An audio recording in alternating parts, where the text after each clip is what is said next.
అందరికీ నమస్కారం. Welcome to Varahi news. నేను మీ వరప్రసాద్. ఎన్నికలు వచ్చేసినాయి. ఎప్పుడప్పుడు అభ్యర్థులను ప్రకటిస్తారా రాజకీయ పార్టీలన్నీ కూడా ఆ పార్టీ శ్రేణులందరూ కూడా ఎంతో ఆసక్తిగా ఆతృతతో ఎదురు చూశారు. మరి వాటన్నిటికి కూడా తెరదించుతూ అన్ని రాజకీయ పార్టీలు ప్రధాన ప్రతిపక్షమైన తెలుగుదేశం, జనసేన, బీజేపీ కూటమి కూడా తమ అభ్యర్థులను దాదాపుగా ఖరారు చేసేసింది. ఇక వైసీపీ అయితే ఒకేసారి తమ అభ్యర్థుల లిస్టుని అనౌన్స్ చేసిన పరిస్థితి. అయితే ఇక్కడ ఈ అనౌన్స్ చేసిన సీట్లలో ప్రధానంగా బెజవాడ గురించే మనం మాట్లాడుకోవాలి. అదేనండి మన విజయవాడ. రాష్ట్ర రాజకీయాల్లో బెజవాడ రాజకీయం అంటేనే కేర్ ఆఫ్ అడ్రస్గా చెప్పుకుంటారు. ఎందుకు అంటే ఇక్కడ ఎప్పుడూ కూడా ఇక్కడున్న రాజకీయ పరిణామాలు దాదాపుగా రాష్ట్ర రాజకీయాలను శాసిస్తాయి అని చెప్పి పెద్ద ఎత్తున ప్రచారం ఉంది. అయితే ప్రస్తుతం విజయవాడ సిట్టింగ్ ఎంపీగా ఉన్న కేశినేని నాని తన పార్టీని ఏదైతే సింబల్ మీద గెలిచిన పార్టీని కాదని అధికార పార్టీ ప్రస్తుతం అధికారంలో ఉన్న వైఎస్ఆర్సీపీలో చేరిన పరిస్థితి. చేరిన తర్వాత ఆయన ఏం చేశాడయ్య అంటే చంద్రబాబుని, లోకేష్ని తిట్టడం తప్ప ఆయన ప్రత్యేకించి చేసింది ఏమీ కనిపించట్లేదు అనేది బెజవాడ ప్రజల మనోభావం.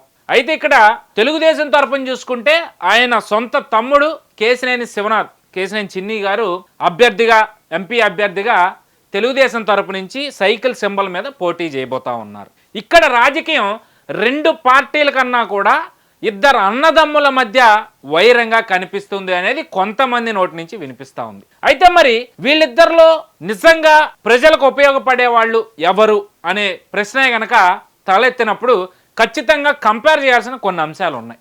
ఏంటవి అంటే గతంలో కేశినేని నాని వ్యాఖ్యలు కనుక మనం తీసుకుంటే అధిష్టానాన్ని ధిక్కరించే విధంగా కొన్ని వ్యాఖ్యలు చేశారు. అధిష్టానం నిర్ణయించకుండానే విజయవాడ మేయర్గా నా కూతురే అని చెప్పి ఆయనకైనా డిక్లేర్ చేసుకుని కార్పొరేటర్గా నిలబెట్టి, సరే ఆవిడ కార్పొరేటర్గా గెలిచినా అనుకున్న ఆధిక్యం రాకపోవడంతో ఆయన మేయర్గానే ఉండిపోయింది. మరి ఇవన్నీ కూడా అధిష్టానం ప్రమేయం లేకుండానే ఈయనకినే అధిష్టానాన్ని ధిక్కరించి తీసుకున్న నిర్ణయాలు. అంతేకాకుండా గతంలో చంద్రబాబు నాయుడిని అవమానించే విధంగా ఆయనకి బొకే ఇమ్మంటే పక్కకు దోసేసిన అంశాన్ని కూడా ఇటీవల కేశినేని నాని ఆ ఉదంతాన్ని గురించి స్పందించడం జరిగింది. సో వీటన్నిటికన్నా ముఖ్యంగా రాష్ట్రంలో అభివృద్ధి, ప్రధానంగా బెజవాడలో అభివృద్ధి అంతా కూడా తానే చేశానని చెప్పి చాలా గట్టిగా గొప్పగా చెప్పుకున్నారు కేశినేని నాని.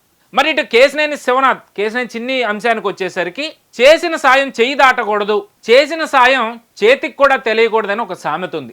ఆ చందాలో కేశినేని చిన్ని దాదాపుగా 2 సంవత్సరాల నుంచి కూడా, అంటే అంతకు ముందు కూడా పార్టీ కోసం కష్టపడ్డారు, ప్రజల్లోకి వెళ్ళడానికి ప్రయత్నం చేశారు. కానీ తన అన్న ప్రజాసేవలో ఉన్నారు కాబట్టి, తను నమ్ముకున్న పార్టీలో అతను ఒక కీలక పదవిలో ఉన్నాడు కాబట్టి తన అన్నని ముందు పెట్టి ఈయన వెనుకుండి రాజకీయం చేశారు అని చెప్పి చెప్పుకుంటా ఉంటారు. కానీ గత 2 ఏళ్ల నుంచి చూసుకుంటే ఆయన చేసిన సాయం ఎవరికీ కూడా తెలియనంత ఇదిగా ఆయన సాయం చేశారు అంటే అతిశయోక్తి కాదు. మెడికల్ క్యాంపులు పెట్టనివ్వండి, లేదంటే అన్న క్యాంటీన్లు కానివ్వండి, లేదంటే ఇతరత్ర సంక్షేమ కార్యక్రమాలు కావచ్చు, పెళ్లి కానుకలు కావచ్చు, లేదా పండగ తోఫాలు కావచ్చు, రకరకాలుగా తన సొంత డబ్బుల్ని ఖర్చు పెడుతూ కూడా 2 సంవత్సరాల నుంచి ఆయన ప్రజాసేవలో నిమగ్నమయ్యారు.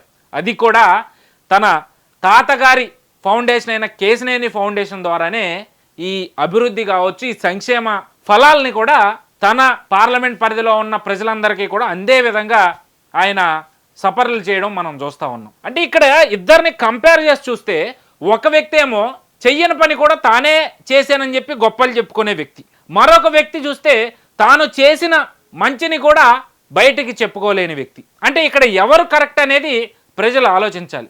మంచి చేసిన వాడిని ఎప్పటికైనా ప్రజలు గుర్తిస్తారు. గొప్పలు చెప్పుకునేవాడు ఉత్తమ కుమార ప్రగల్భాలు తప్ప దేనికి ఉపయోగం లేని వ్యక్తుల్ని ప్రజలు ఎప్పటికీ ఆదరించరు.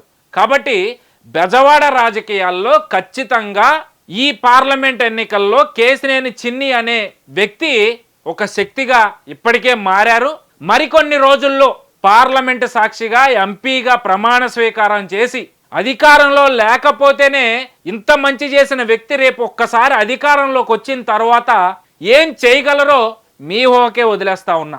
ఇక అక్రమ సంపాదించుకోవాల్సిన అవసరం ఆయనకి లేదు. ఎందుకంటే ఎన్నో వేల కోట్లకి అధిపతి ఆయన. అలాంటి వ్యక్తి రాజకీయాల్లోకి వచ్చి కొత్తగా అక్రమాలు చేసో అవినీతి చేసో సంపాదించుకోవాల్సిన అవసరం లేదు. కాబట్టి ఆయన ఖచ్చితంగా ప్రజాసేవకే అంకితం అవుతారు. ఆ అంకిత భావంతోనే ప్రజల కోసం నిత్యం కష్టపడతారనేది ఈ 2 సంవత్సరాల్లో ఆయన్ని దగ్గరుండి చూసిన వ్యక్తిగా నేను చెబుతా ఉన్నా. ఏదైనప్పటికీ కూడా ఈరోజు బెజవాడ రాజకీయాలన్నీ కూడా 2 పార్టీల యుద్ధం కన్నా కూడా ఒకే కుటుంబంలో ఉన్న ఇద్దరు అన్నదమ్ముల మధ్య యుద్ధంగా మారబోతా ఉంది. ఈ ఇద్దరు అన్నదమ్ముల్లో ఎవరు ప్రజలకి మంచి చేస్తున్నారో ప్రజలు ఇప్పటికే గ్రహించారు.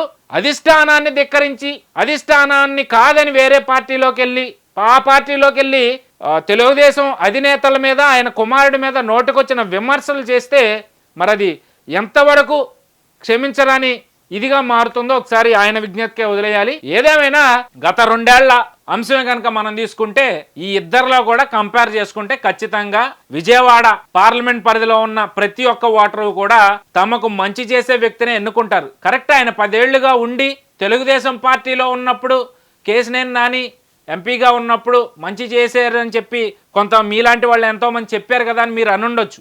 ఎప్పుడైనా ఇంటి పెద్ద సరైన దారిలో ఉంటేనే ఆ ఇంట్లో ఉన్న వాళ్ళు సరైన మార్గంలో వెళ్తారు. మరి ఆ ఇంటి పెద్ద కరెక్ట్గా ఉన్నాడు కాబట్టి ఆ రోజు ఈయన ఏం చేసినా అది ఆ ఇంటి పెద్ద అకౌంట్లోకి వెళ్ళిపోయింది.